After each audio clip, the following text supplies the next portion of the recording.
a jug of wine, a loaf of bread, and thou, baby, I dreamed we sat beneath a scented bough. Baby, your eyes are shining, what a pair.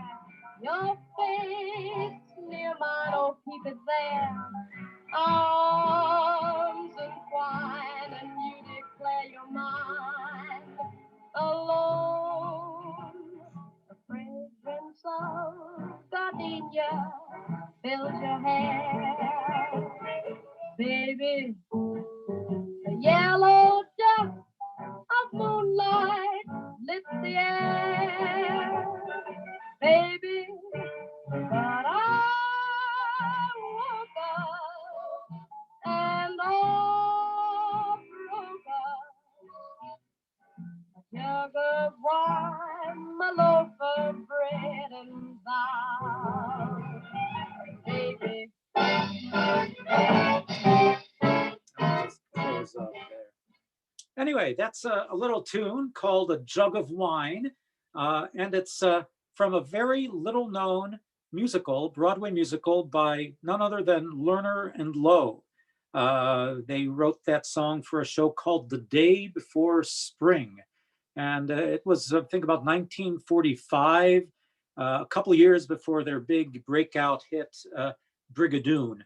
And I don't know, I just was charmed that they decided to include a song in that show that alluded to one of the famous verses in the little poetic cycle called the Rubaiyat of Omar Khayyam by Edward FitzGerald. And the verse that comes from is very, very well known. A book of verses underneath the bough, a jug of wine, a loaf of bread, and thou beside me singing in the wilderness.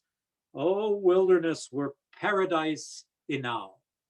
So obviously, enough a part of the American cultural baggage to make it as a pop song. And anyhow, nice little tune, but it needs to be better known, I think.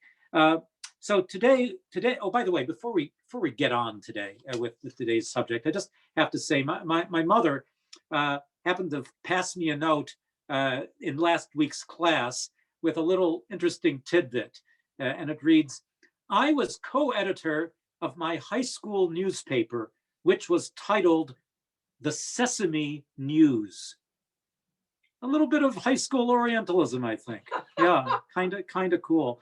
And I probably people in the high school didn't realize where that came from. Of course, coming from the Arabian Nights, which we dealt with last week. But I just thought that was kind of neat that a high school would name their school publication after a reference to Alibaba and the 40 Thieves. So today's topic, the Rubaiyat of Omar Khayyam by the English poet Edward FitzGerald. I think that there's a similarity in the relationship between Edward FitzGerald and Omar Khayyam, the Persian writer. And another example, the medieval Persian poet Hafiz and the German poet playwright Johann Goethe. Goethe made this great poetic cycle in late life called the East-Western Divan. This great collection of poems that were, in a sense, his salute to the great poetry of the Persian medieval poet Hafiz. And I don't know that there are any direct translations from the original Hafiz poems, but Goethe at least tried to create poems that were in the general cultural milieu of Hafiz, using a lot of the imagery of Hafiz in those Goethe poems. in a sense, really trying to follow the the stylistic footsteps of the older medieval Persian poet. I think that in a sense, Edward FitzGerald is, in a sense, doing a similar kind of thing with these verses that he made, taken from taken from this lore of Persian poems, of verses ascribed to the figure Omar Khayyam. What's really interesting to me is that, with the example of Goethe and Hafiz, these poems really weren't well known in the West, but they certainly were well known in Persia and in the Middle East, in Asia in general. That Hafiz was kind of a household name as a poet to these people. And in terms of the Rubaiyat, in terms of Omar Khayyam, yes, he certainly was a celebrated figure in Persian cultural history, but not as a poet. There's a story I read in which some diplomat happened to be speaking at a function with the then Shah of Iran in the early 20th century. And as a topic of conversation, he wanted to get his views about Omar Khayyam's poetry. And the Shah said, "Why do you bring up Omar Khayyam? Why does everyone bring up Omar Khayyam? We have dozens of poets in Persia that are much better than Omar Khayyam." Yeah, people in Persia really do not care about Omar's poetry. And that really threw me for a loop, So it's a case in which the West really seems to have taken this body of work, this poetry that they see in the guise of Edward FitzGerald's English rendering, and in a sense they have celebrated this poetry much more than the Persians ever did with this body of work. And it's only because of the enthusiasm of readers in England and America and elsewhere that suddenly, in the late 20th century and maybe the 21st century, that Omar Khayyam once again is given his due as a major poetic voice. I think it's a very interesting example of Orientalism. The West, in a sense, showing the Eastern or Near Eastern country that, you really ought to pay attention to this guy for this particular body of work. We think that there's some value there. So it probably, someone like Edward Said would say, well, that's really, you really shouldn't be trying to teach the natives what's good about their own culture. But this is a major example of that happening. So in a sense, like Goethe, FitzGerald was kind of a cultural, conveyor belt of this, great, load of poetic ore that he kind of mined and refined for English-speaking readers. And I just think it's a fascinating thing that these poets, many, many centuries apart, could be considered, in a sense, kindred spirits. There's actually a quote that I found in this book about medieval literature that really bowled me over. I guess it's a writer named Hinschiff, who said that inevitably Kayaam and FitzGerald were to become inextricably linked in the minds of critics, with some reviewers even seeing the later as a reincarnation of the former. In 1897, John Hay, a lecturer for the Omar Khayyam Club Yes, they actually had Omar Khayyam clubs at the turn of the century. Related how he came across a literal translation of the Rubaiyat, and I saw that not the least remarkable quality of FitzGerald's poem was its fidelity to the original. In short, Omar was an earlier FitzGerald, or FitzGerald was a reincarnation of Omar. I mean, that's pretty amazing, that kind of tribute to Mr. FitzGerald's ability to kind of morph into the persona of Omar Khayyam, as he does in this poetry cycle, the Rubaiyat. By the way, the word Rubaiyat, it sounds very exotic, sounds very mysterious, but it simply means in Persian quatrain, or a four-line verse of poetry, because the Rubaiyat, actually that's the plural.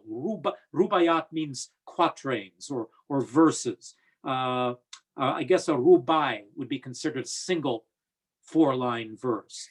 And generally speaking, these four-line verses, in the Persian at least, are in a rhyme scheme of A, and then the second letter rhymes with that, A, and then a third line does not rhyme at all, and then the fourth line rhymes again. So it's like A, B, A, and generally a rubai, a single rubai, a single quatrain, would be an independent poem.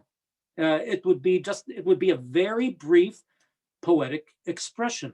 What Edward FitzGerald did was string a whole bunch of rubai together to create rubaiyat, quatrains or verses, and tried to create a large form of these verses, which originally were all separate entities.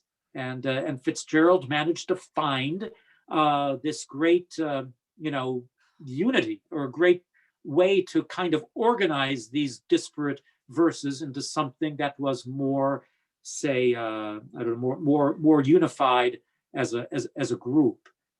So yeah, this Rubaiyat of Omar Khayyam never existed as such back in the medieval times. This was a construction that Edward FitzGerald created in the 19th century, and in the 1859. That was the first publication of the Rubaiyat of Omar Khayyam, and then there were three successive editions over the next dozen or so maybe next 20 years.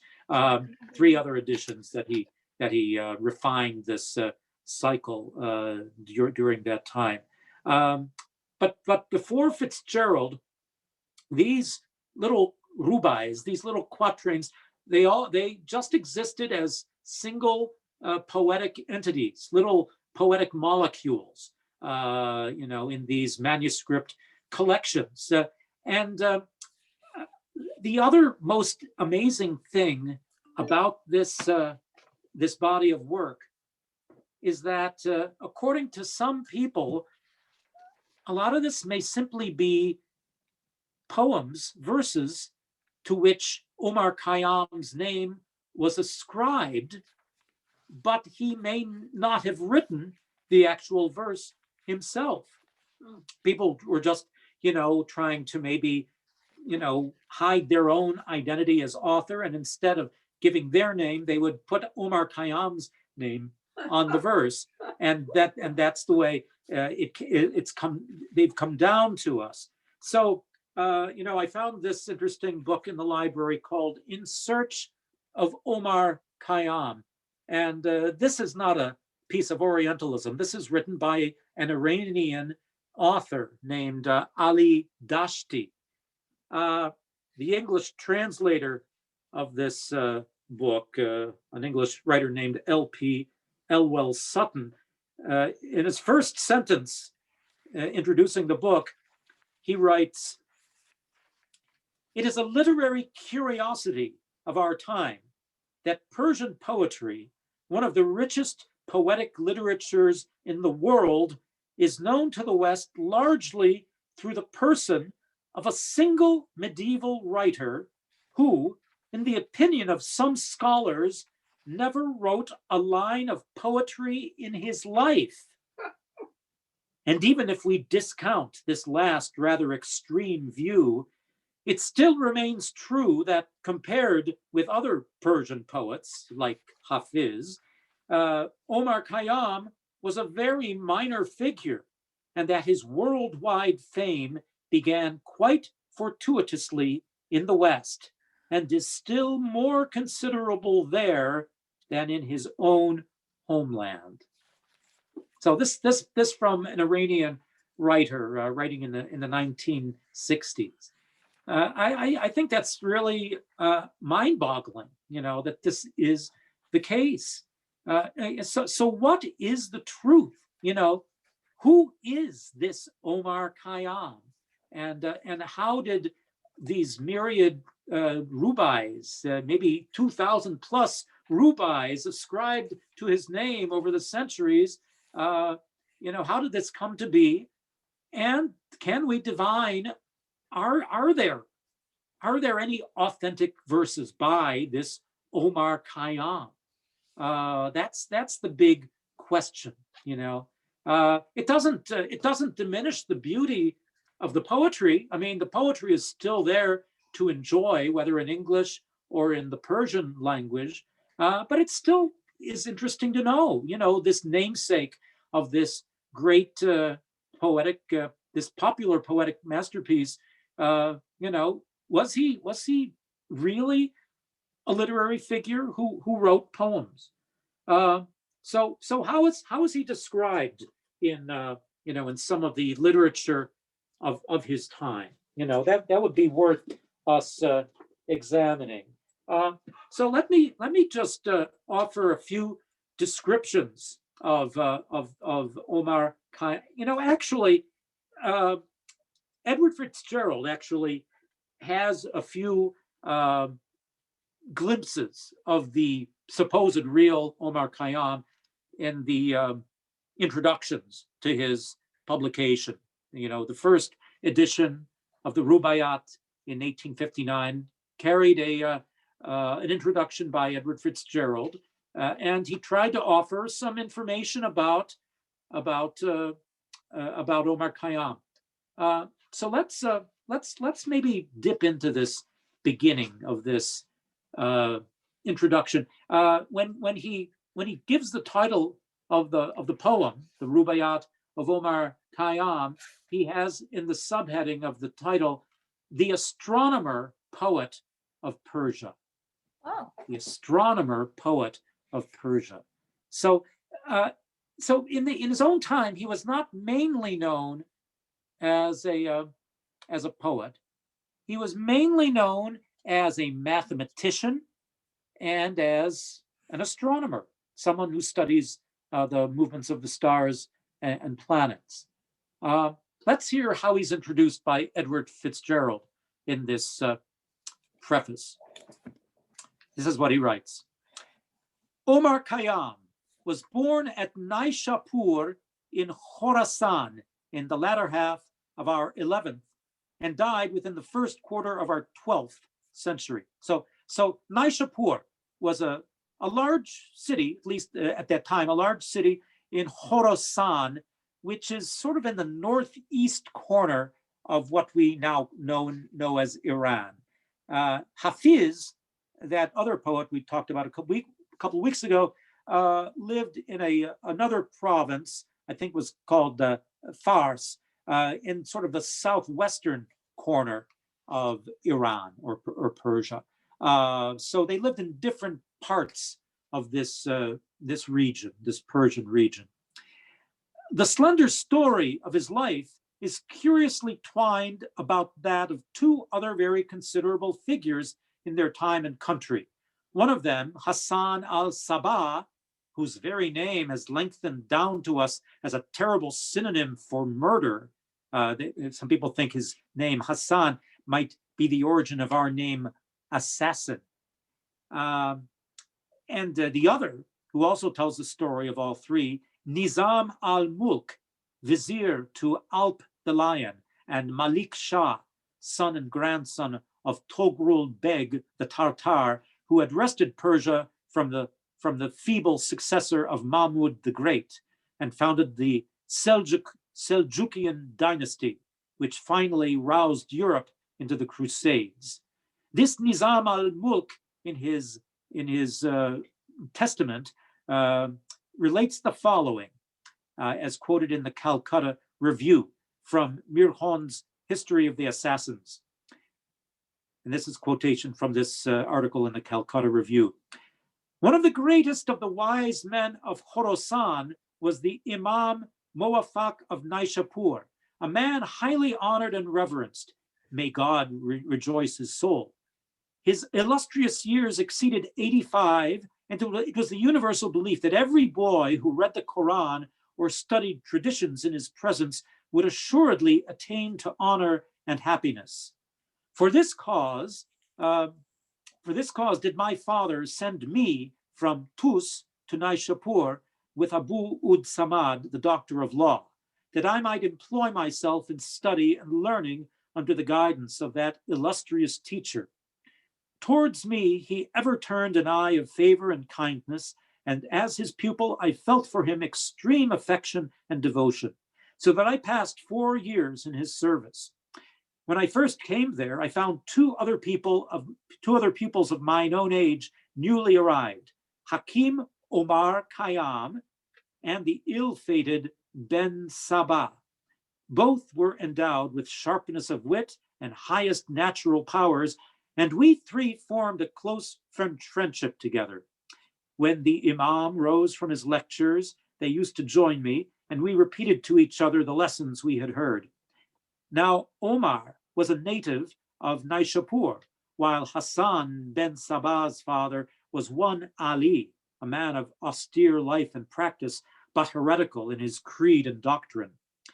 One day, Hassan said to me and to Kayaam, "It is a universal belief that the pupils of Imam Moafak will attain to fortune. Now, even if we all do not attain thereto, without doubt, one of us will. What then shall be our mutual pledge and bond?" We answered, "Be it what you please." "Well," he said, "let us make a vow that to whomever this fortune falls, he shall share it equally with the rest and reserve no preeminence for himself." "Be it so," we both replied, and on these terms we mutually pledged our words. Years rolled on, and I went to Khorasan, to Transoxana, and wandered to Ghazni and Kabul. And when I returned, I was invested with office and rose to be administrator of affairs during the sultanate of Sultan Alp Arslan. He goes on to state that years passed by, and both his old friendships found him out and came and claimed a share in his good fortune according to the school day vow. The vizier was generous and kept his word. Hassan demanded a place in the government, which the Sultan granted at the vizier's request. But discontented with a gradual rise, he plunged into a maze of intrigue of an Oriental court, and failing in a base attempt to supplant his benefactor, he was disgraced and fell. After many mishaps and wanderings, Hassan became the head of the Persian sect of the Ismailians, a party of fanatics who had long murmured in obscurity, but rose to an evil eminence under the guidance of his strong and evil will. In AD 1090, he seized the castle of Alamut in the province of Rudbar, where lies in the mountainous tract south of the Caspian Sea, and it was from this mountain home he obtained the evil celebrity among the Crusaders as the Old Man of the Mountains, and spread terror through the Mohammedan world, and is yet disputed whether the word assassin, which they have left in the language of modern Europe, as their dark memorial. So that's the one fellow student. Omar Khayyam also came to the vizier to claim his share, but not to ask for title or office. He said, The greatest boon you can confer on me, he said, is to let me live in a corner under the shadow of your fortune, to spread wide the advantages of science and pray for your long life and prosperity. The vizier tells us that when he found Omar was really sincere in his refusal, he pressed him no further and granted him a yearly pension of 1,200 mithqals of gold from the treasury of Naishapur. At Naishapur, thus lived and died Omar Khayyam, busied, added the vizier, in winning knowledge of every kind, and especially in astronomy, wherein he attained to a very high preeminence. Under the sultanate of Malik Shah, he came to Merv and obtained great praise for his proficiency in science, and the sultan showered favors on him. When Malik Shah determined to reform the calendar, Omar was one of the 8 learned men employed to do it. The result was the Jalali era, so called from Jalal un-Din, one of the king's names, a computation of time which surpasses the Julian calendar and approaches the accuracy of the Gregorian style. So you can actually find an article on the internet about this calendar that he was involved in arranging. Let's see here. Well, I thought I had it here. Yes, yeah. You could find it listed under Persian, and then parentheses Jalali, Jalali, Persian Jalali calendar, and it gives you all the details about how this calendar that Omar Khayyam and about 7 other astronomers made the calculations to make this calendar, this revision of the Persian calendar, so accurate that it actually is more accurate than the Gregorian calendar. So let's see.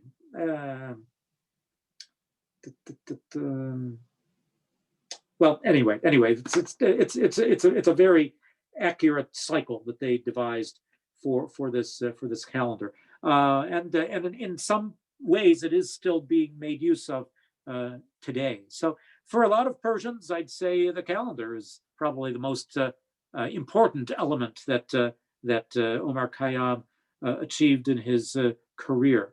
But he also was very active as a mathematician, and of course, the mathematics was very key in improving this calendar. I didn't really find a great deal specifically about his mathematic background, but I did find a paragraph in this book I found called Algebra in Ancient and Modern Times. And it just has one little paragraph that reads like this. Omar Khayyam, born circa 1150, is of course very well known through the translation of his poem, the Rubaiyat. He was a poet, philosopher, astronomer, and mathematician who lived in the 11th century. In algebra, his work was devoted to solving quadratic and cubic equations through geometrical constructions. However, he was not the first to do so, although he systematically discussed many cases. It must be mentioned that the solutions are obtained as the coordinates of the points where certain curves meet, such as a circle and a parabola, or a circle and a hyperbola, or a parabola and a hyperbola. Such methods were already known to the Greeks, and in any case, there is no possibility of getting any numerical estimates of the solutions by these geometrical constructions. So this book kind of gives Mr. Kayaam short shrift, I'd say, in terms of his mathematical background. I would say probably it's this work in mathematics that was probably his main preoccupation in his career. He also wrote on philosophical topics. He also even wrote about music. And if you take a look at the little article in Wikipedia, you can find little aspects of those parts of his career. But we're here to talk about this poetry that's ascribed to him. And again, this is kind of a bit of a hit and miss proposition because, again, there were probably 2,000 plus rubais ascribed to the name of Omar Khayyam. And I have a number of different editions here. I have this book, The Quotations of Omar Khayyam, which contains about 500 rubai of Omar Khayyam translated into English language rubayats. I have this little book called The Wisdom of Omar Khayyam, and here they have 365 quatrains, one for every day of the year, the Gregorian year, let's say. So these are probably many more quatrains than the actual mathematician and astronomer created himself, and yet there are scholars, Persian and otherwise, who maintain an interest in trying to determine what is the authentic poetic Omar Khayyam. So this Ali Dashti, in this little book In Search of Omar Khayyam, he takes the great plunge in trying to use his own poetic taste and his own study of the manuscripts and tries to find out what might be considered the most authentic, the most truly, to use a coin of phrase, the most Omarian of these poetic rubais. And he actually, toward the end of the book, he has this little list of what he considers to be the choice selected quatrains that he considers to be most authentic.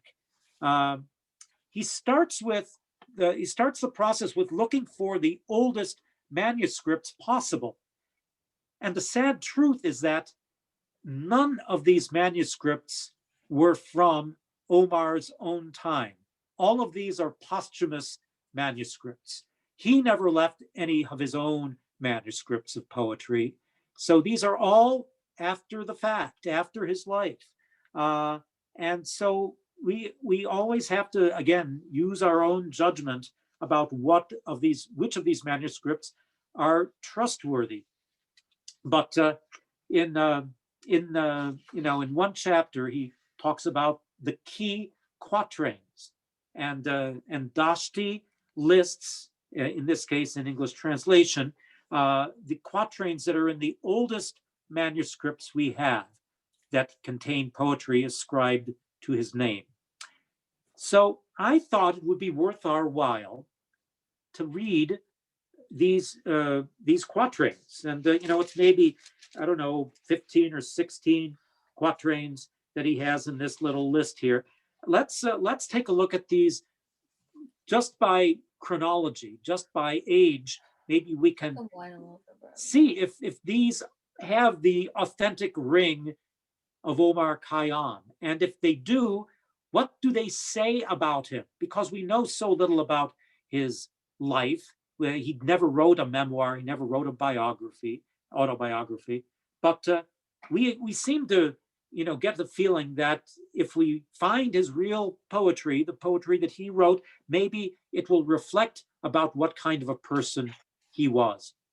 So I'm going to read these little rubaiyat.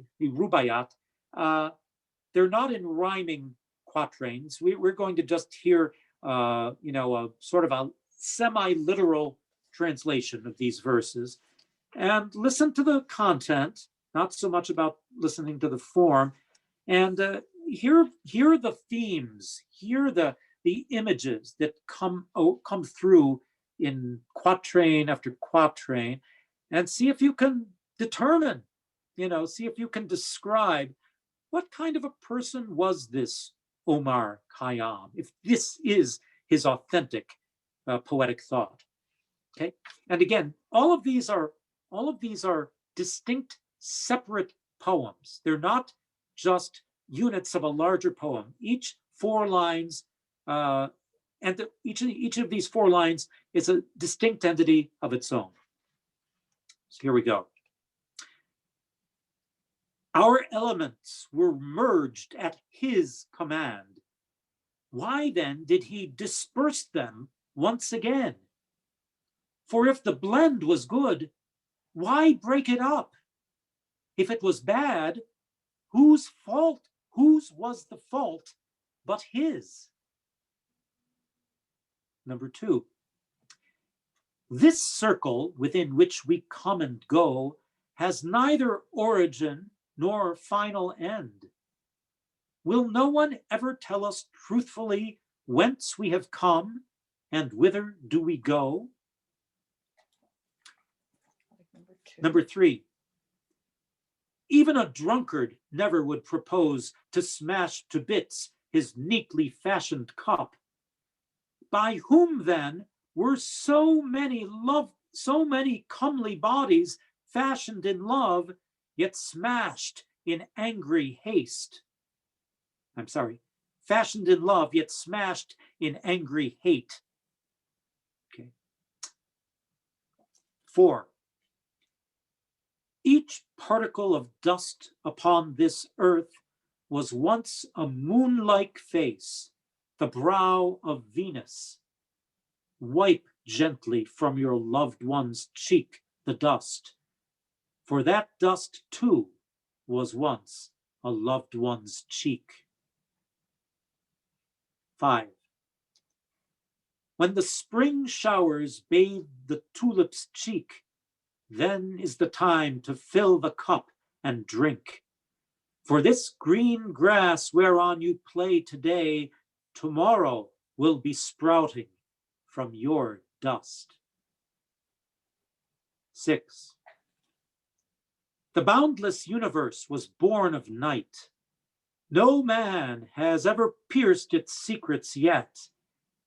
They all have much to say for their own good, but none can tell us who he is or why. 7.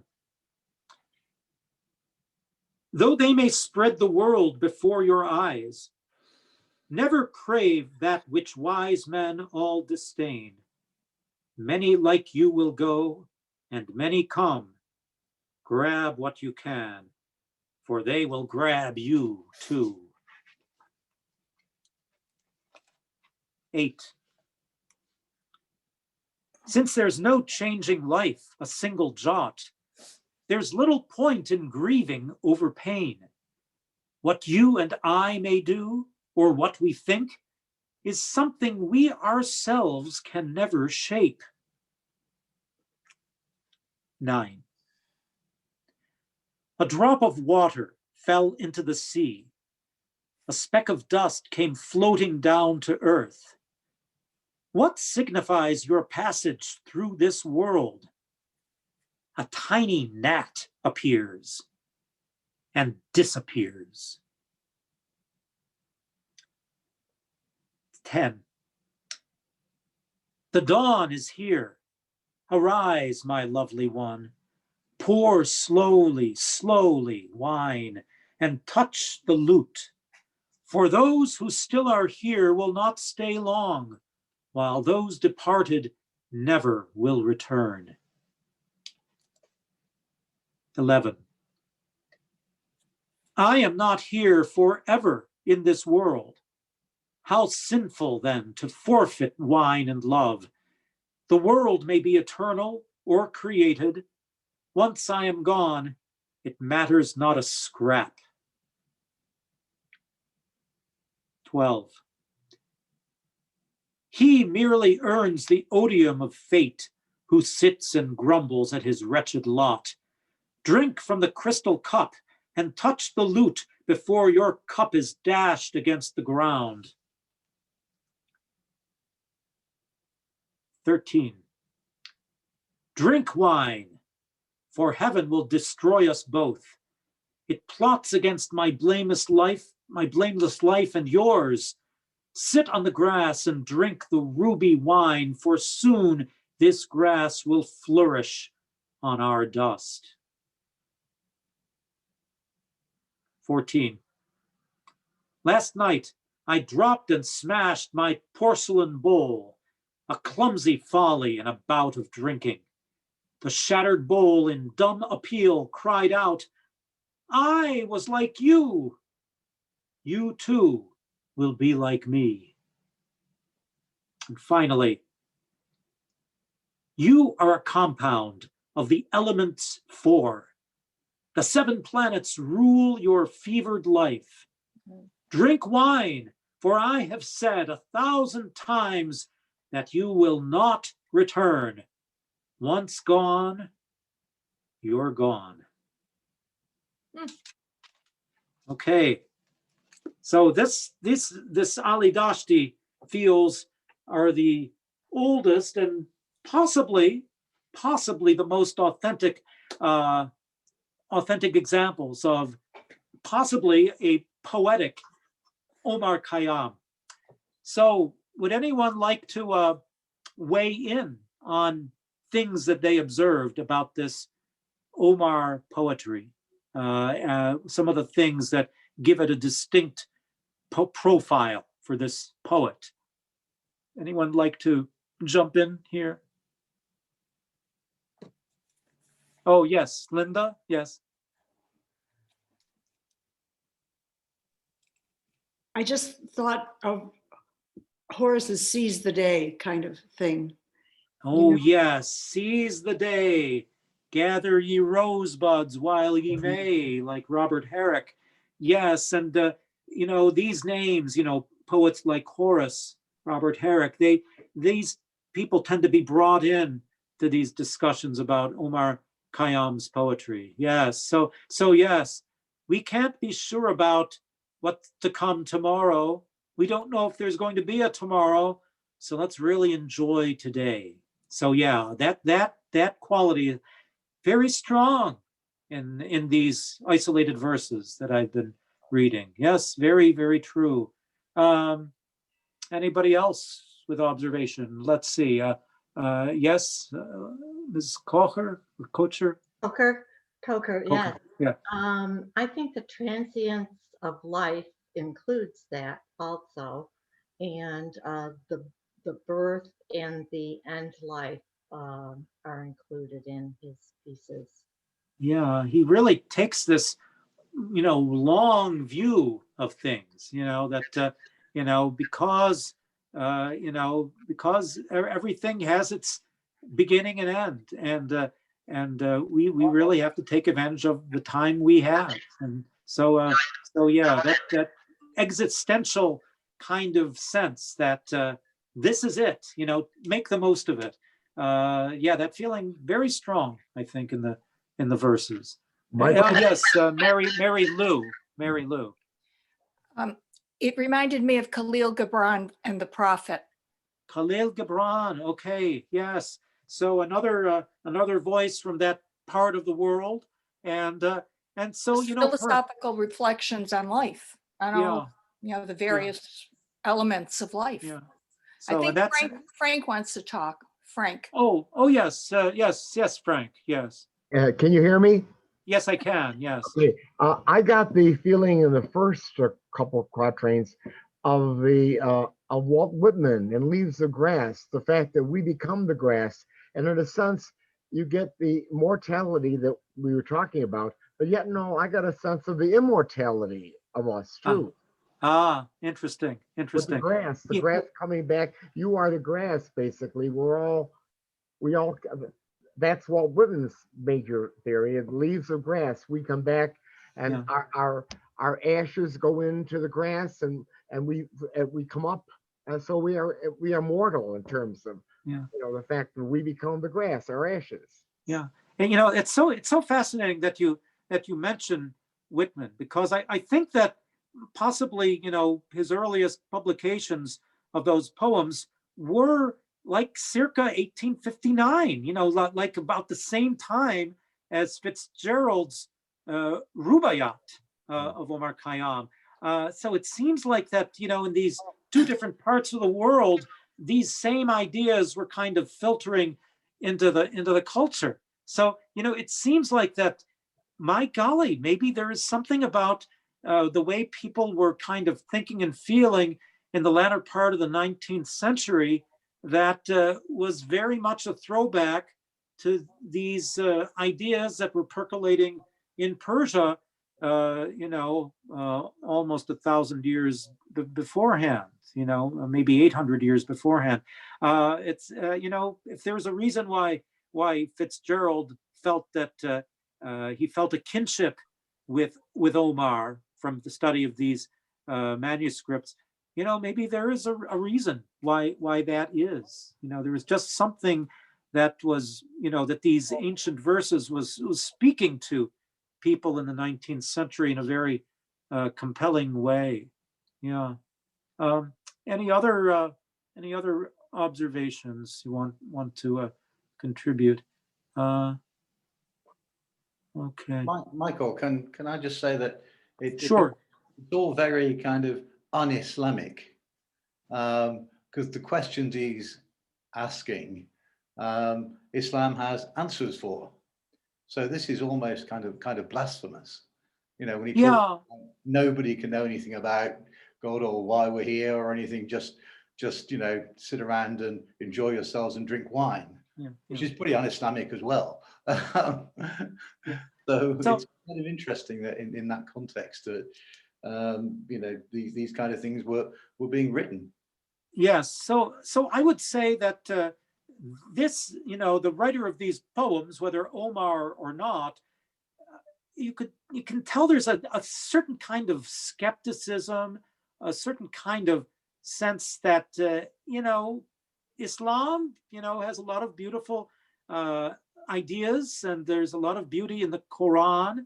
There's a story about Omar Khayyam as being this great explicator of the Quran, brought before one of these sultans with two different imams debating a certain verse in the Quran, and Omar Khayyam supposedly just in his explication about this particular verse just ran rings around these professional clerics, and they were astonished that this guy, this mathematician, this scientist, seemingly a very secular kind of personality, would have this incredible, sense of these verses by heart, knowing them so well and being able to, explicate on them, took their breath away, at least in this anecdote. So yeah, I think that because he was, a deep thinker on things scientific, things mathematical, things philosophical, he could actually deal with this, the literature of Islam in a way, maybe from a different angle than professional clerics could, and take away different things from the holy books. I would say, generally speaking, the commentators on Omar Khayyam suggest that if not actually a member of the Sufi, mystical form of Islam, he is definitely someone who is, coming from a kind of more skeptical, realist point of view about Islamic doctrine. So I think your point is well taken. Yes, Don. Yes. Is there any Zoroastrian mythology in that?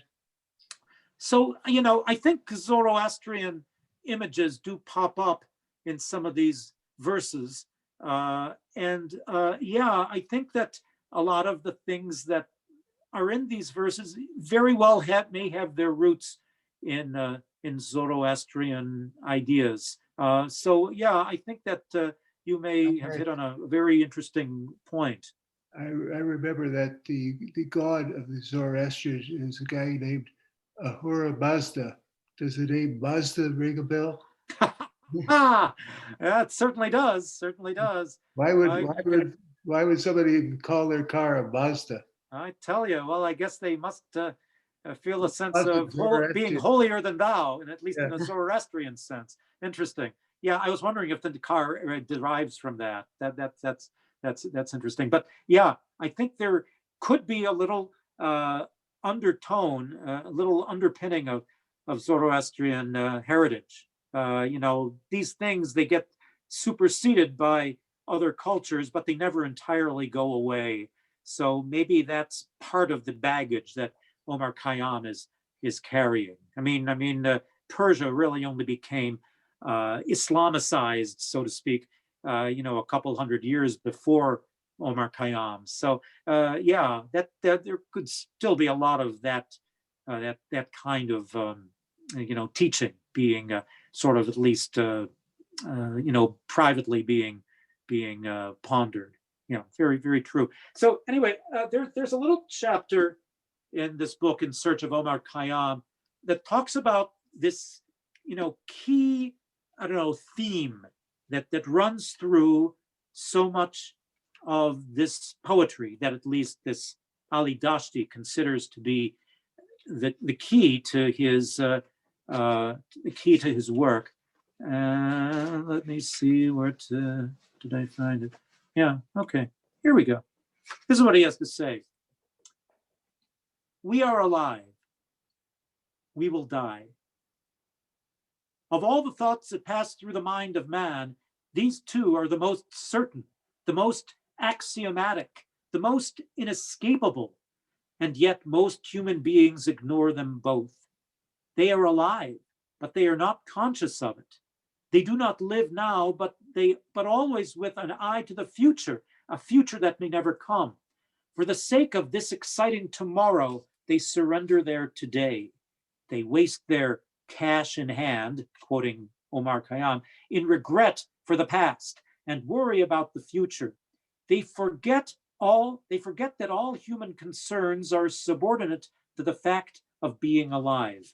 After death, a man is one with the sweepings of the garden, and this is so whether there is a tomb of marble and gold erected over his grave, or his body is devoured by desert wolves or graveyard ants. Everyone knows that he will die, just as all living things die, but he refuses to believe that his death will be the same as all the others. So he has a pyramid erected over his tomb and is buried with all his gold and jewels. For centuries, men have come and gone, kings with their pomp and splendor, generals with their victorious armies, prophets who have led men to God and brought them word of the life eternal. All have died, leaving no trace but their name in the pages of history. Yet living men forget their example. They build castles in the air and create a world of fancy and illusion. A study of these quatrains that we have selected as having the greatest likelihood of authenticity suggests very strongly that Khayyam was much preoccupied with this problem, in his poetry at any rate. He seldom moved away from it. Some of the quatrains deal directly with life and death. Others contemplate the mystery of existence and non-existence. We are alive, but why are we alive, he asks. It is not of our own volition that we come into this world, that we live here and that ultimately we die. Why did we come and why do we go? What is the nature of existence? Has the world of existence a beginning and an end? And if so, what was there before it? And what will there be afterwards? And he concludes this chapter. So creatures are formed by the merging of the elements, and by their dispersal, they are destroyed. This process of merging and dispersal is unceasing. Life and death, says Kayaam, is nothing but this. How then can a creature destroyed in this way return in its original form? The dust of the ancient kings, Kekobad and Parviz, has not disappeared. It has been reconstituted into a jar of wine. So all the problems and questions that agitate mankind are meaningless. Everything is insubstantial illusion. Only one truth remains: death. Death without return. We can understand this because we are alive. We can see that all that is left to us is the present moment, the morning breeze, the sunrise, the sweet scent of flowers. It seems reasonable to conclude that this constant preoccupation with life and death, with existence and non-existence, was the fountainhead of Kayaam's poetry. To put it more directly, were not the quatrains simply a refuge for this importunate thought that constantly plagued Kayaam's mind? So, sorry to be a downer, but Kayaam, in its authentic, undiluted form, he can be a bit of a downer. He brings these, primal questions to our eyes. And it makes you wonder, how in the 19th century, in this rendering by Edward FitzGerald, how did he make this very bitter poetic pill? How did he make it, agreeable? How do you make it available to a general readership? Well, it didn't happen immediately. Originally, when he first brought out this poem in its first edition, I think it only carried 75 quatrains in that form. He just had it published by an independent book dealer, 250 copies. Most of them never sold. Most of them were remaindered. And it's only because some noted literary figures in the latter part of the 19th century picked up this little poem for a penny and fell in love with it. It's these poets of this school known as the Pre-Raphaelites, poets like Dante Gabriel Rossetti and John Ruskin and Swinburne, people like that, who definitely found that this Persian poet spoke to them in a way that very few poets did. Let's see, let me just find this here.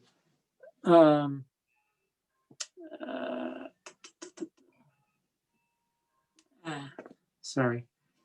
Yeah, so I mean, poets like Alfred Lord Tennyson were very charmed by these poems, by these verses. There's a marvelous letter that this John Ruskin wrote to FitzGerald, and it's, why can't I find it? Darn it. FitzGerald, he was not looking for great fame and fortune on his own. He was independently wealthy. He did not have to, make a great deal of money from this poem. He just published it anonymously, and so when this John Ruskin first came across this piece, he was so charmed by it that he wrote a letter that he was hoping could be passed on to this anonymous translator. This is the letter in part. I do not know in the least who you are, but I do with all my soul pray you to find and translate some more of Omar Khayyam for us. I never did till this day read anything so glorious to my mind as this poem. And this is all I can say about it, and that I am gratefully, ever gratefully, and respectfully yours, John Ruskin. So this note was never delivered to Edward FitzGerald until about 1872, when he released the third edition of the poem. So I think the first with these Pre-Raphaelite poets discovering the piece, that really started its fame in England, and then there were people in America who started to find this poem as well, and one of the people in America who championed the Rubaiyat was the dean of Harvard, Charles Eliot Norton. There's a famous series of lectures, annual lectures at Harvard called the Norton Lectures. Well, this is who that series was named after. And this is what he wrote in a review of this poem in the, let's see, was this in maybe 1868? He wrote this. And he writes about FitzGerald. He is to be called translator only in default of a better word, one which should express the poetic transfusion of a poetic spirit from one language to another, and the representation of the ideas and images of the original in a form not altogether diverse from their own, but perfectly adapted to the new conditions of time, place, custom, and habit of mind in which they reappear. In the whole of our literature, there is hardly to be found a more admirable example of the most skillful poetic rendering of remote foreign poetry. It has all the merit of a remarkable original production, and its excellence and the highest testimony that could be given to the essential impressiveness and worth of the Persian poet. It is not a translation, but the redelivery of a poetic inspiration. And now that's what I call a rave review. So both on both sides of the Atlantic, this reimagining of these verses attributed to Omar Khayyam became wildly popular. And your article that you got from the Wikipedia, suggests that in the 19th century and 20th century, there were probably about 300 or so pirated versions of this poem, whether in America or England, and that it just became a national phenomenon. That these verses were on people's lips. Bartlett's quotations have at least 20 of the quatrains and at least a dozen of just single couplets taken from this one poem. I mean, for one poem to yield that many, quotations in Bartlett's is really something.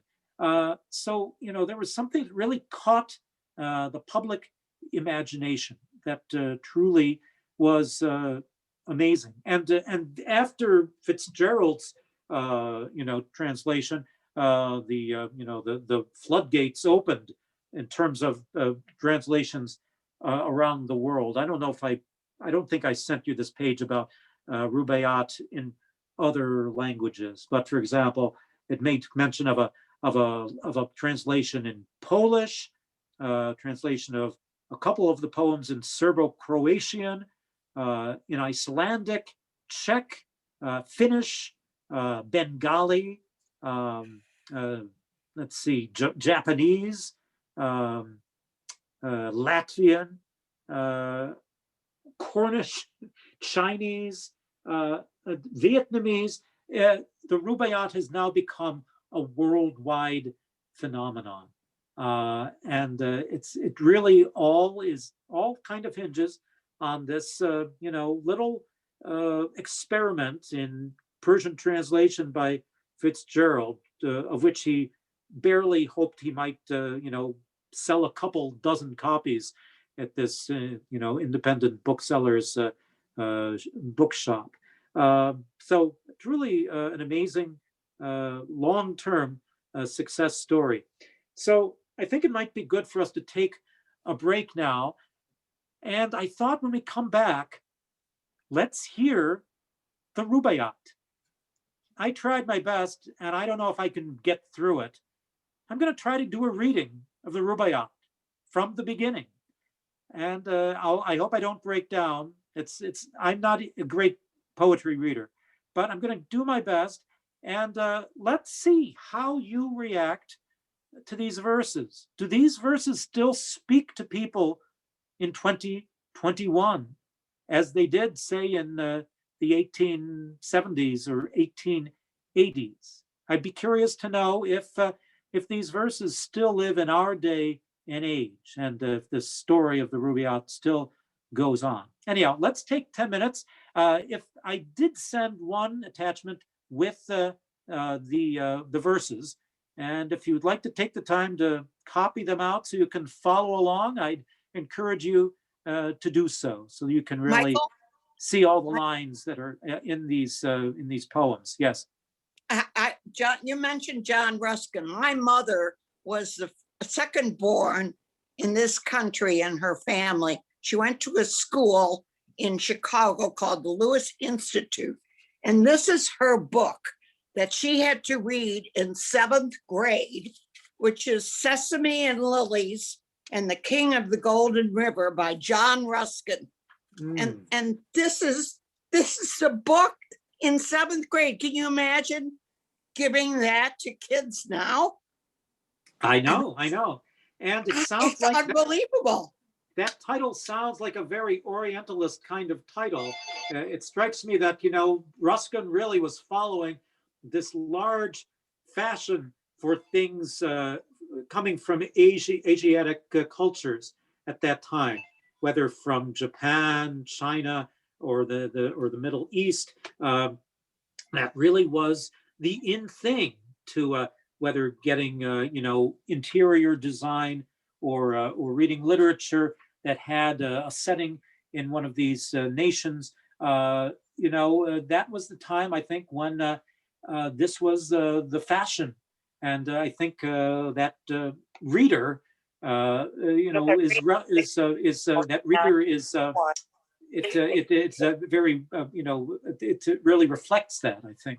Anyway, take 10. We'll come back and I'll read a little Rubaiyat. Thank you. Hey, Michael, do you have a email address? Yes, I do. Yes. Do you want to give it out? I wanted to send you a picture of something. Okay. Well, let's see. Why don't you do? I'll just spell it out. Lowercase letters. M P H A R E, and then the numerals 58 at hotmail.com. Okay, thank you. Okay, you're welcome.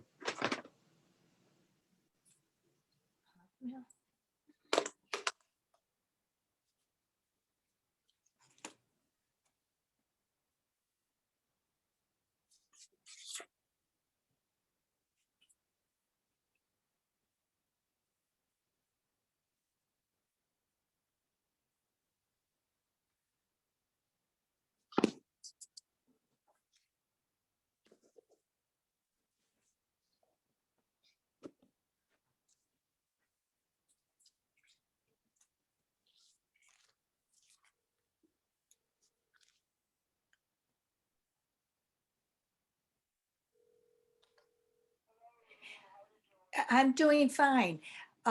Michael can't see you. None of us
How you doing, Joan?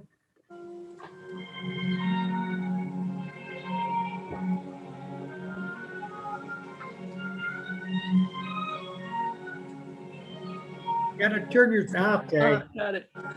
Did I hear last week that you got your vaccine? Yes, I got it last Friday. Oh, good for you. Good for you. Yeah, after 6 weeks wait, I got it. A lot of calling to get it, right? Yep. It's terrible. Yeah, it has been really bad. Yeah, I went to, they had it run by the state. It was very smooth. That's great. Where'd you go, South Campus? Yes. Yeah. Yeah, they had it very well organized. Yeah.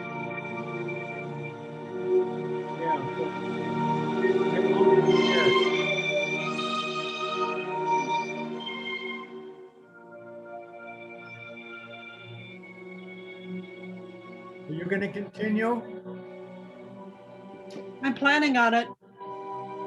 Yeah, my wife just left for the book.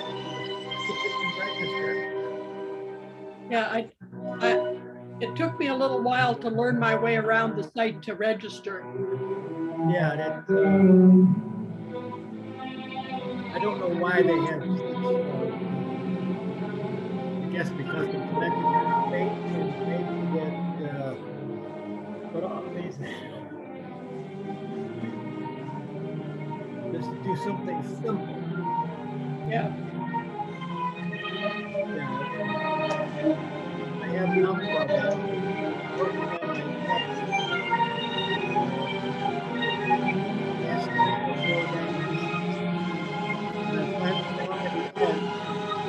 won't let me file.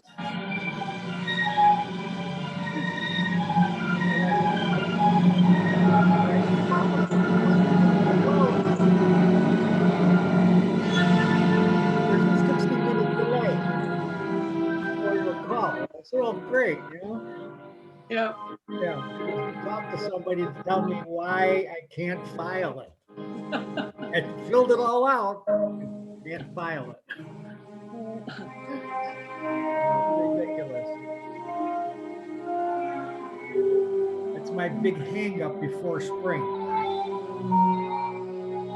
I'm really itching to go to a concert, a bar later. Well, you're lucky if that's your only hang-up. Yeah. I'm waiting for spring. My pond out there is sort of covered with ice almost all the way. We hearing conversation. Yeah, the fish are doing well under the ice, but the hole in the middle shrinks as the days get colder. It's down to about 12 inches.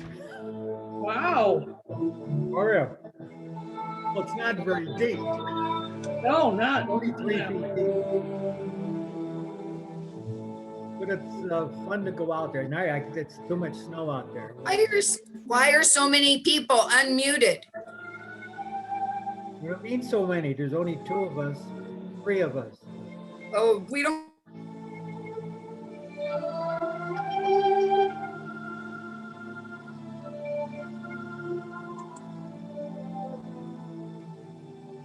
I don't know who that was, but I'll talk to her too.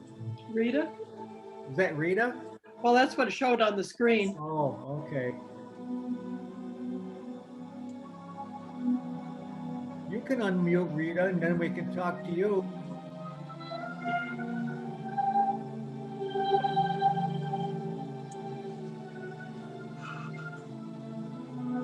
Hope I'll get my registration in later today, so I don't want to miss. Good. I look forward to this. Well, that's good. Yeah, it's a break, especially now. Yeah, especially now, you're right. Yeah. Okay, Michael, we're ready. Okie dokie. By the way, this is for Ellen. Ellen's husband was a great scholar about the works of Mark Twain.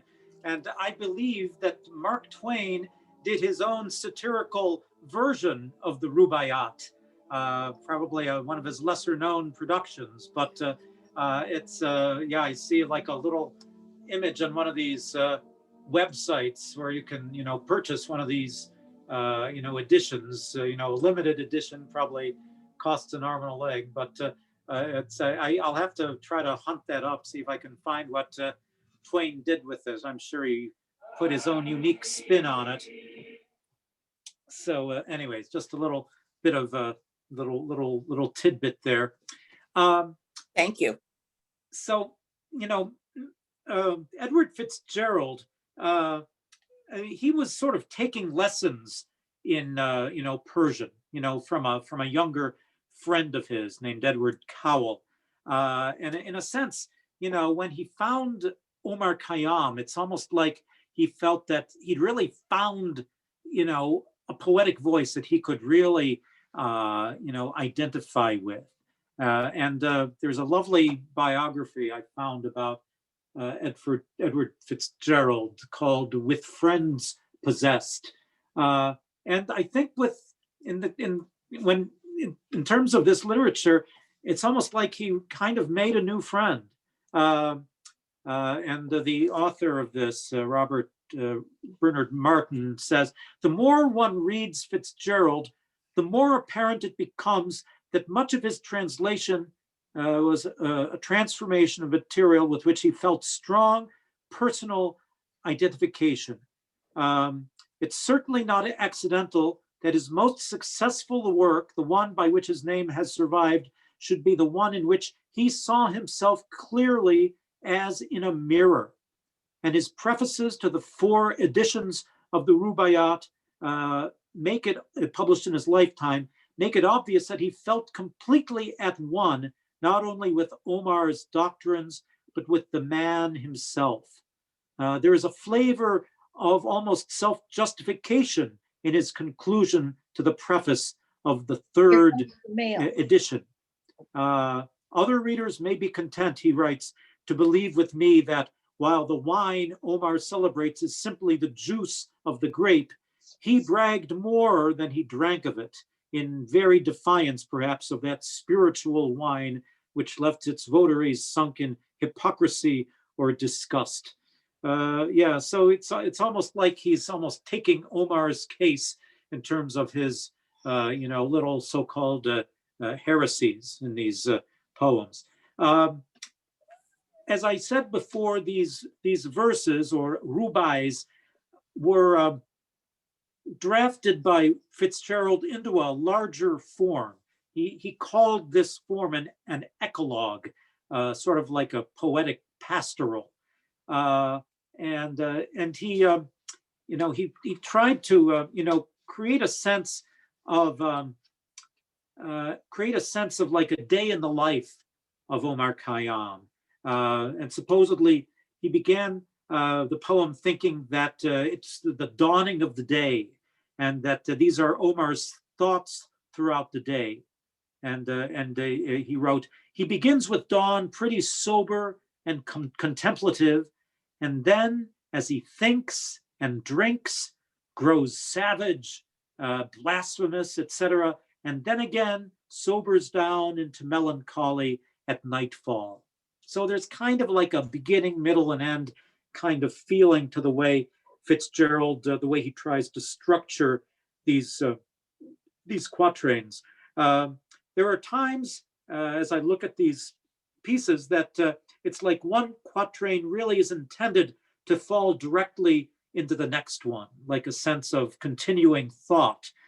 So FitzGerald really had to think very carefully about how to order these verses one after the other, so that it might seem like a certain kind of thread of narration running through the piece.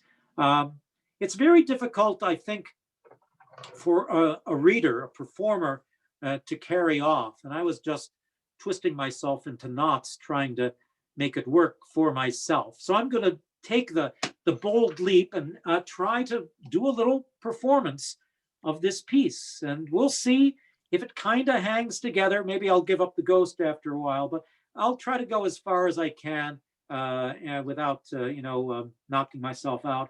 And I'd like to get your reactions, not to my reading of it, but how you receive the words of Omar Khayyam as delivered through the personage of Edward FitzGerald.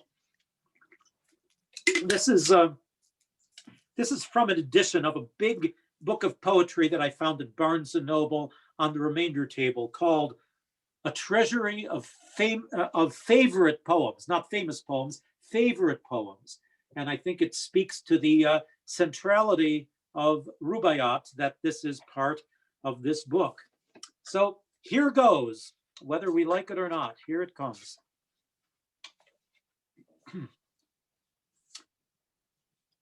Wake, for the sun, who scattered into flight the stars before him from the field of night, drives night along with them from heaven and strikes the Sultan's turret with a shaft of light.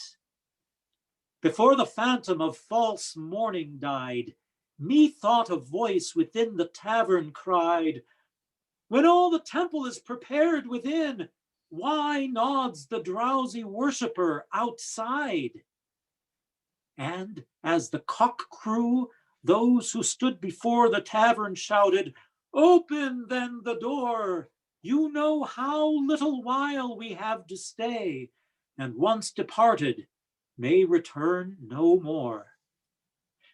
Now the new year reviving old desires, the thoughtful soul to solitude retires, where the white hand of Moses on the bough puts out, and Jesus from the ground suspires.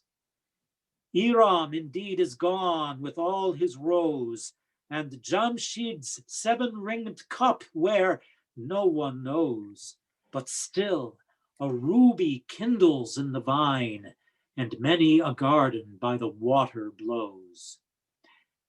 And David's lips are locked, but in divine high piping Pahlavi with wine, wine, wine, red wine. The nightingale cries to the rose, that sallow cheek of hers too incarnadine. Come, fill the cup, and in the fire of spring your winter garment of repentance fling. The bird of time has but a little way to flutter, and the bird is on the wing. Whether at Naishapur or Babylon, whether the cup with sweet or bitter run, the wine of life keeps oozing drop by drop. The leaves of life keep falling one by one. Each morn 1,000 roses brings, you say. Yes, but where leaves the rose of yesterday? And this first summer month that brings the rose shall take Jamshid and Kaikobad away. Well, let it take them. What have we to do with Kaikobad the Great or Kai Khosru? Let Zal and Rustum bluster as they will, or Hatim call to supper. Heed not you. With me along the strip of herbage strown that just divides the desert from the sown, where name of slave and sultan is forgot, and peace to Mahmud on his golden throne. A book of verses underneath the bough, a jug of wine, a loaf of bread, and thou beside me, singing in the wilderness. Oh, wilderness, we're paradise enow. Some for the glories of this world, and some sigh for the prophet's paradise to come. Ah, take the cash and let the credit go, nor heed the rumble of a distant drum. Look to the blowing rose about us. Lo, laughing, she says, into the world I blow, at once the silken tassel of my purse tear, and its treasure on the gardens throw. And those who husbanded the golden grain, and those who flung it to the winds like rain, alike to no such Orient earth are turned as, buried once, men want dug up again. The worldly hope men set their hearts upon turns ashes, or it prospers, and anon, like snow upon the desert's dusty face, lighting a little hour or two, was gone. Think in this battered caravanserai, whose portals are alternate night and day, how sultan after sultan with his pomp abode his destined hour and went his way. They say the lion and the lizard keep the courts where Jamshid gloried and drank deep, and Bahram, that great hunter, the wild ass stamps o'er his head, but cannot break his sleep. I sometimes think that never blows so red the rose as where some buried Caesar bled, that every hyacinth the garden wears dropped in her lap from some once lovely head. And this reviving herb, whose tender green fledges the river lip on which we lean, lean upon it lightly, for who knows from what once lovely lip it springs unseen. Ah, my beloved, fill the cup that clears today of past regrets and future fears. Tomorrow, why, tomorrow I may be myself with yesterday's 7,000 years. For some we loved, the loveliest and the best that from his vintage rolling time hath pressed, have drunk their cup a round or two before, and one by one crept silently to rest. And we that now make merry in the room they left, and summer dresses in new bloom, ourselves must we beneath the couch of earth descend, ourselves to make a couch. For whom? Make the most of what we yet may spend before we too into the dust descend. Dust into dust, and under dust to lie. Sans wine, sans song, sans singer, and sans end. Alike for those who for today prepare, and for those that after some tomorrow stare. A muezzin from the tower of darkness cries, "Fools, your reward is neither here nor there." Why, all the saints and sages who discussed of the two worlds so wisely, they are thrust like foolish prophets forth. Their words to scorn are scattered, and their mouths are stopped with dust. Myself, when young, did eagerly frequent doctor and saint, and heard great argument about it and about, but evermore came out by the same door wherein I went. With them the seed of wisdom did I sow, and with mine own hand wrought to make it grow, and this was all the harvest that I reaped. I came like water, and like wind I go. Into this universe, and why, not knowing, nor whence, like water willy-nilly flowing, and out of it, as wind along the waste, I know not whither, willy-nilly blowing. What, without asking, hither hurried whence, and without asking, whither hurried hence? Oh, many a cup of this forbidden wine must drown the memory of that insolence. Up from earth's center, through the seventh gate I rose, and on the throne of Saturn sate, and many a knot unraveled by the road, but not the master knot of human fate. There was the door to which I found no key. There was the veil through which I might not see. Some little talk a while of me and thee there was, and then no more of thee and me. Earth could not answer, nor the seas that mourn in flowing purple of their Lord forlorn, nor rolling heaven with all his signs revealed and hidden by the sleeve of night and morn. Then of the thee in me who works behind the veil, I lifted up my hands to find a lamp amid the darkness, and I heard, as from without, the me within thee blind. Then to the lip of this poor earthen urn I leaned, the secret of my life to learn, and lip to lip it murmured, while you live, drink, for once dead, you never shall return. I think the vessel that with fugitive articulation answered, once did live and drink. And ah, the passive lip I kissed, how many kisses might it take and give?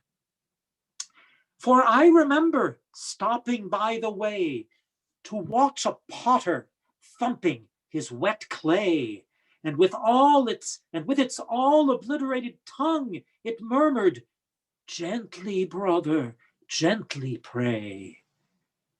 And has not such a story from of old down man's successive generations rolled, of such a clod of saturated earth cast by the master into human mold? And not a drop that from our cups we throw from earth for earth to drink of, but may steal below to quench the fire of anguish in some eye there hidden, far beneath and long ago. As then the tulip for her morning sup of heavenly vintage from the soil looks up, do you devoutly do the like, till heaven to earth invert you like an empty cup.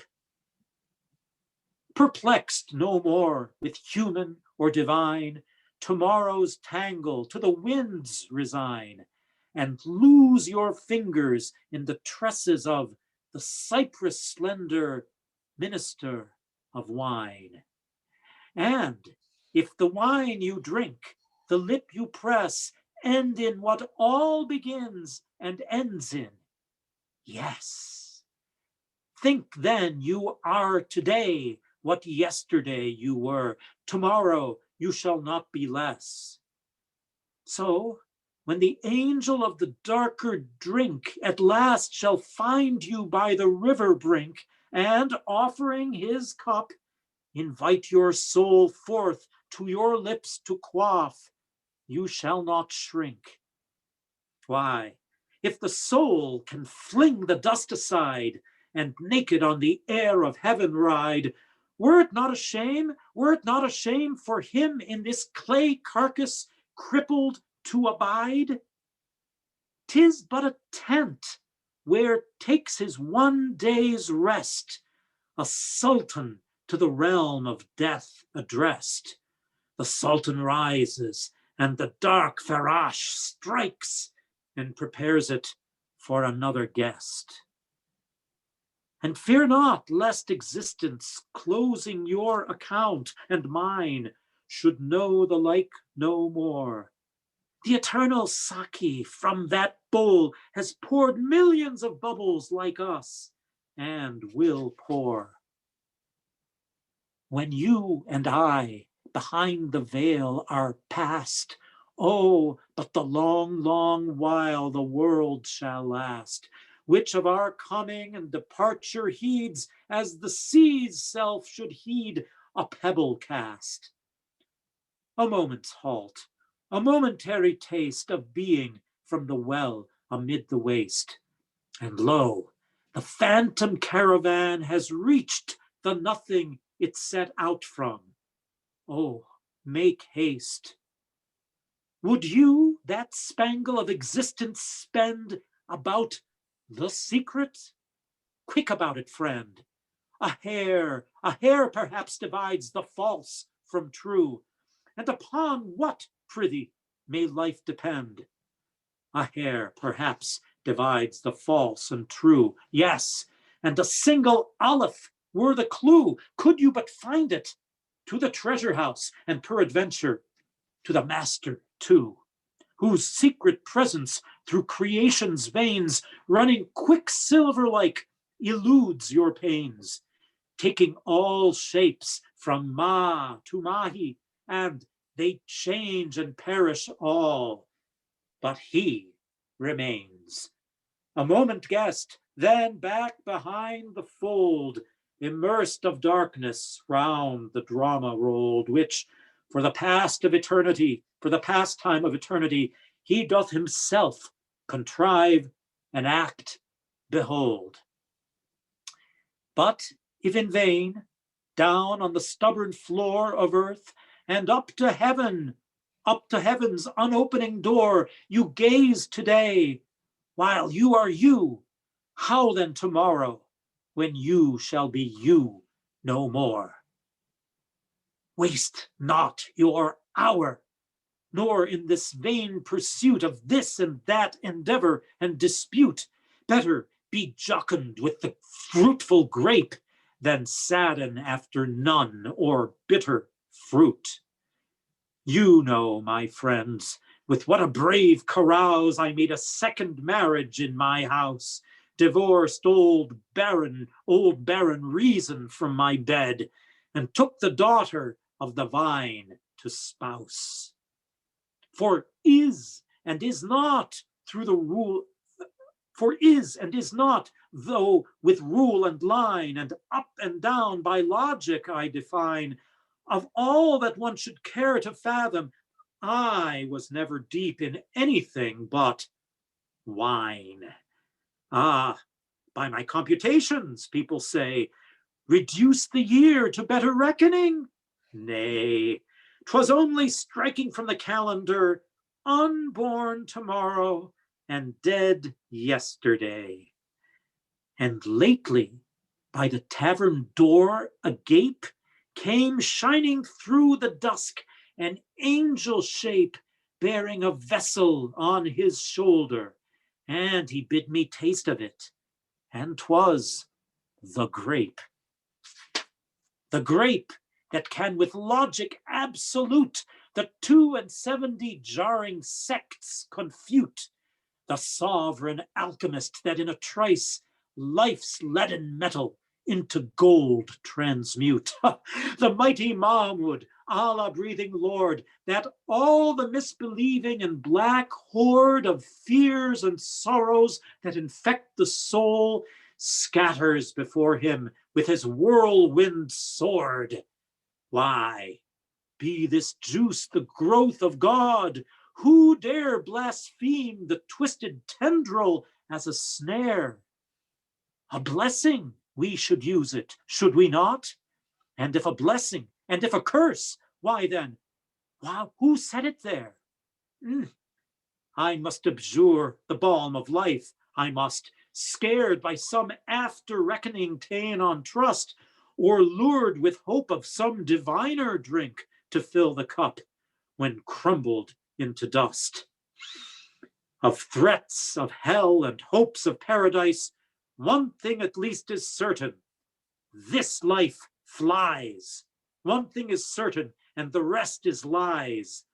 The flower that once has blown forever dies.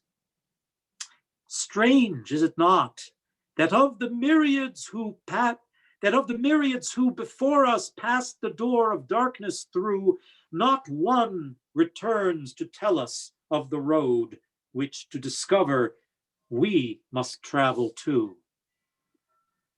The revelations of devout and learned who rose before us and as prophets burned are all but stories which, awoke from sleep, they told their comrades and to sleep returned.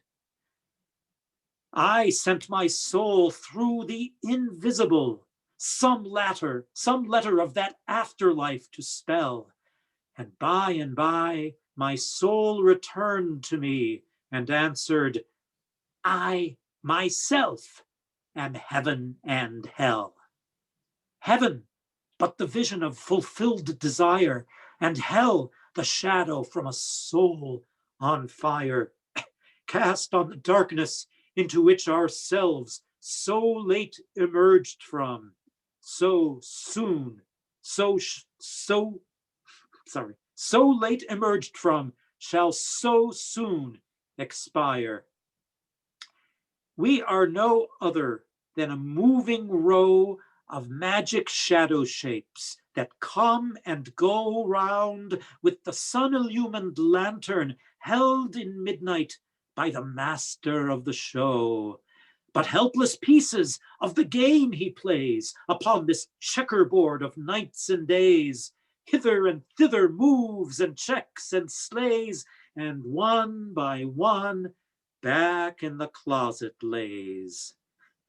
The ball no question makes of A's and no's, but here and there as strikes the player goes, and he that tossed you down into the field, he knows about it all. He knows. The moving finger writes, and having writ, moves on. Nor all your piety nor wit shall lure it back to cancel half a line, nor all your tears wash out a word of it.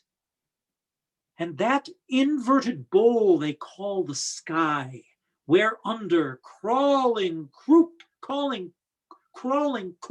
we live and die, lift not your hands to it for help, for it as impotently moves as you or I.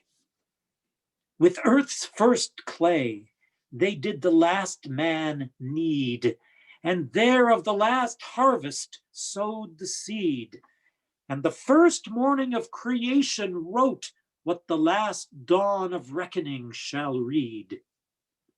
Yesterday, this day's madness did prepare, tomorrow's silence, triumph, or despair.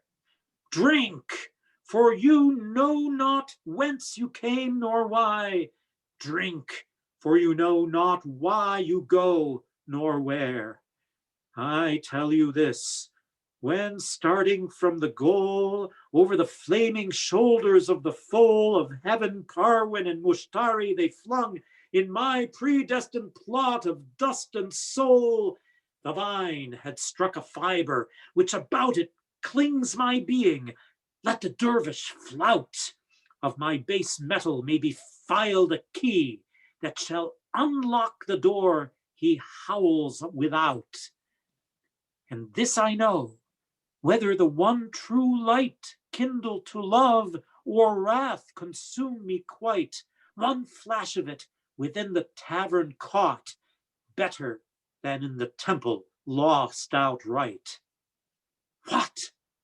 Out of senseless nothing, to provoke a conscious something, to resent the yoke of unpermitted pleasure, under pain of everlasting penalties, if broke.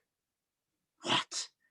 From his helpless creature be repaid pure gold for what he lent him, dross allayed, sue for a debt he never did contract and cannot answer. Oh, the sorry trade. O thou, who didst with pitfall and with gin beset the road I was to wander in, thou wilt not with predestined evil round and mesh and then impute my fall to sin. O thou, who man of baser earth did make, and even with paradise devised the snake, for all the sin wherewith the face of man is blackened, man's forgiveness give and take. Let's just take a little pause here, because there's a little asterisk in the manuscript in publication. And then this little dialogue between various pots in a potter's shop. As under cover of part of departing day, slunk hunger-stricken Ramadan away. Once more within the potter's house alone, I stood surrounded by the shapes of clay, shapes of all sorts and sizes, great and small, that stood about along the floor and by the wall. And some loquacious vessels were, and some listened perhaps, but never talked at all. I think that's one of the pots calling here. Said one of them, surely not in vain my substance of the common earth was ta'en, and to this figure molded, to be broke or trampled back to shapeless earth again. Then said a second, ne'er a peevish boy would break the bowl from which he drank in joy, and he that with his hand the vessel made will surely not in after wrath destroy. After a momentary silence spake some vessel of a more ungainly make. They sneer at me for leaning all awry. What? Did the hand then of the potter shake? Whereat some one of the loquacious lot, I think a Sufi pipkin waxing hot, all this of pot and potter, tell me then, who is the potter, pray, and who the pot? Why, said another, some there are who tell of one who threatens Why, said another, some there are who tell of one who threatens he will toss the hell the luckless pots he marred in making. Pish, he's a good fellow, and 'twill all be well. Well, murmured one, let whoso make or buy, my clay with long oblivion is gone dry. But fill me with the old familiar juice, methinks I might recover by and by. So, while the vessels one by one were speaking, the little moon looked in that all were seeking. And then they jogged each other. Brother, brother, now for the porter's shoulders, not a creaking. Now the final quatrains. Ah, with the grape my fading life provide, and wash the body whence the life has died, and lay me shrouded in the living leaf by some not unfrequented garden side, that even buried ashes such a snare of vintage shall fling up into the air as not a true believer passing by, but shall be overtaken unaware. Indeed, the idols I have loved so long have done my credit in this world much wrong, have drowned my glory in a shallow cup, and sold my reputation for a song. Indeed, indeed, repentance oft before I swore, but was I sober when I swore? And then came spring, and rose in hand, my threadbare penitence a pieces tore. And much as wine has played the infidel, and robbed me of my robe of honor, well, I wonder often what the vintners buy, one half so precious as the stuff they sell. Yet that spring should vanish with the rose, that youth's sweet-scented manuscript should close. The nightingale that in the branches sang, whence, and whither flown again, who knows? Would but the desert of the fountain yield one glimpse, if dimly, yet indeed revealed, to which the fainting traveler might spring, as springs the trampled herbage of the field. Would but some winged angel, ere too late, arrest the yet unfolded roll of fate, and make the stern recorder otherwise and register, or quite obliterate. Ah, love, could you and I with him conspire to grasp this sorry scheme and scheme of things entire, would not we shatter it to bits, and then remold it nearer to the heart's desire? Yon rising moon that looks for us again, how oft hereafter will she wax and wane? How oft hereafter rising look for us through this same garden, and for one in vain. And when like her, O Saki, you shall pass among the guests, stars scattered on the grass, and in your joyous errand reach the spot where I made one, turn down an empty glass. Tamam, or the Persian for ending. And that is the Rubaiyat of Omar Khayyam in its entirety in the 4th edition. I'd like to open up the floor to comments.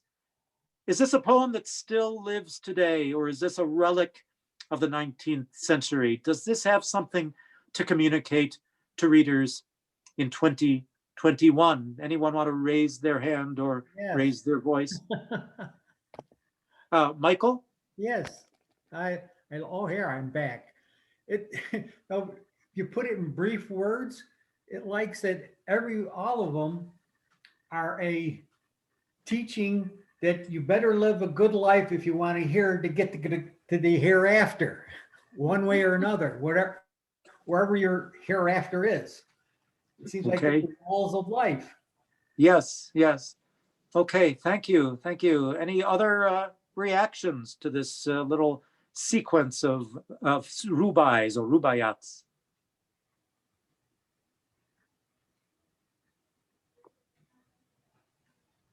Okay.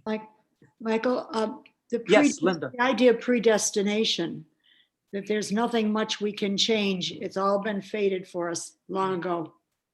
Yeah, so there's a great strain of the determinism, destiny, predestination in Islam, and I think that that Kayaam or FitzGerald or a combination of the two is playing with these ideas. You know, how much is destiny? How much is fate? How much is within our own within our own power to do our own self-determined action? He doesn't know. He's playing around with these ideas. He's weighing them, trying to determine, and so he's really being the philosopher in this poem. He's really trying to weigh these doctrines of free will and fate, destiny. Thank you.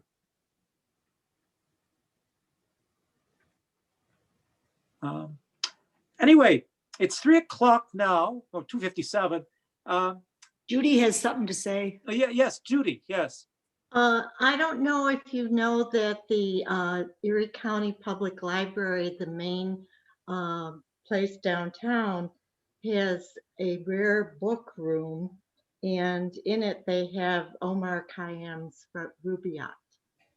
Yeah, they have a wonderful collection of rare books, and by golly, you know, if you take a look in their catalog and you look up Rubaiyat of Omar Khayyam, you're going to see an incredible number of copies, the majority of them from the 19th century. And you can see by that holding, you can see how popular this poem was, you know, in the late 19th century. yeah, it was very, very, everyone wanted to read this thing. And I think, part of that notion of, gather ye rosebuds, that philosophy of, live for the moment, seize the day, that was a very attractive kind of philosophy that I think they felt that it was kind of a breath of fresh air, coming from this poet from medieval Persia, that somehow this really spoke to their condition. So yeah, definitely there are going to be some rare editions of the Rubaiyat in the downtown libraries collection, and yeah, I'm sure some of them would be worth a very pretty penny. I'm not sure. I think they actually had a little exhibit one 2 year years. yeah. So I think they're very proud of that part of their rare book collection. Michael, yes. before we go, I'd just like to apologize to Michael and Joan. I interrupted their conversation today, and I didn't mean to. I just tuned in very late to your talk, and I heard the music, and then I kept hearing this conversation, and I'm like, it just surprised me, and I feel really bad. I don't know why I was angry like that, and I'm very sorry. Oh, that's quite okay. That's quite okay. No problem, Rita. Well, it wasn't okay. I shouldn't have done it. I had surgery last week. I guess my emotions are. Yeah. Okay. Well, I hope you're feeling better, and I'm just glad you came and gave us a try today. And again, thank you. You always have a wonderful, and the guests and the group is great. I wish you the best in your recovery. One last thing I'd like to leave you with as an example of the cultural effect this poem has had over the years. Do any of you know why one might connect this poem with none other than former President Bill Clinton? Oh my gosh. Anybody have any inkling of what I'm speaking about? Maybe. Okay. Here we go. Here we go. I've stumped you all.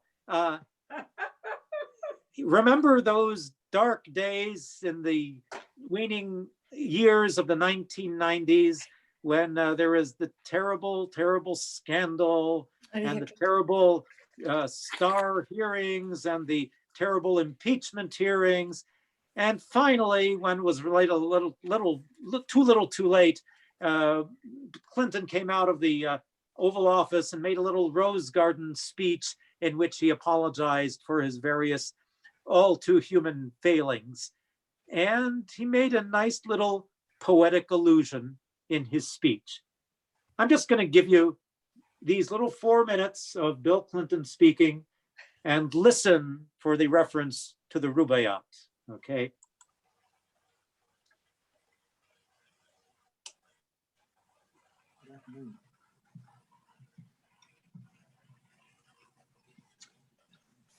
As anyone close to me knows, for months I have been grappling with how best to reconcile myself to the American people, to acknowledge my own wrongdoing, and still to maintain my focus on the work of the presidency. Can you hear all right?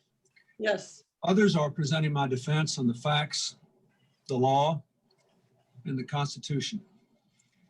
Nothing I can say now can add to that. What I want the American people to know, what I want the Congress to know, is that I am profoundly sorry for all I have done wrong in words and deeds. I never should have misled the country, the Congress, my friends, or my family. Quite simply, I gave in to my shame. I have been condemned by my accusers with harsh words. And while it's hard to hear yourself called deceitful and manipulative, I remember Ben Franklin's admonition that our critics are our friends, for they do show us our faults. Mere words cannot fully express the profound remorse I feel for what our country is going through and for what members of both parties in Congress are now forced to deal with. These past months have been a torturous process of coming to terms with what I did. I understand that accountability demands consequences, and I'm prepared to accept them. Painful of the condemnation of the Congress would be, it would pale in comparison to the consequences of the pain I have caused my family. There is no greater agony. Like anyone who honestly faces the shame of wrongful conduct, I would give anything to go back and undo what I did. But one of the painful truths I have to live with is the reality that that is simply not possible. An old and dear friend of mine recently sent me the wisdom of a poet who wrote, "The moving finger writes, and having writ, moves on. Nor all your piety nor wit shall lure it back to cancel half a line. Nor all your tears wash out a word of it." So nothing, not piety, nor tears, nor wit, nor torment, can alter what I have done. We'll just stop there. So he's referencing the Rubaiyat, the moving finger writes, and having writ moves on, nor all your piety nor wit shall lure it back to cancel half a line, nor all your tears wash out a word of it.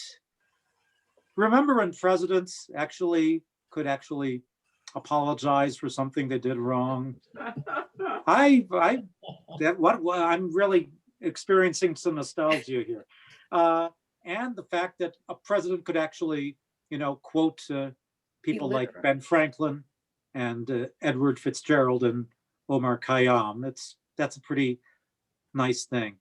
Anyways, I just thought you'd like to know that there is this little connection, between Omar Khayyam and American presidential history. And there you have it. Next week, we will take a look at even more dense, compact poetry from Asiatic realms, namely the tradition of Japan and China, haiku and other poetic forms from Asia. And we'll see what this tradition, how this affects the Western world in a pretty big way, I'd say, in a pretty unexpected way, I'd say. That'll be next week. Until then, close sesame, and as they say in the Rubaiyat, tamam, ending. Thank you so much. Thank you. Thank you, All right. Michael. Thank you, Bye-bye. Michael. So long. Seeing if I can get to it. We have several things of Japanese poetry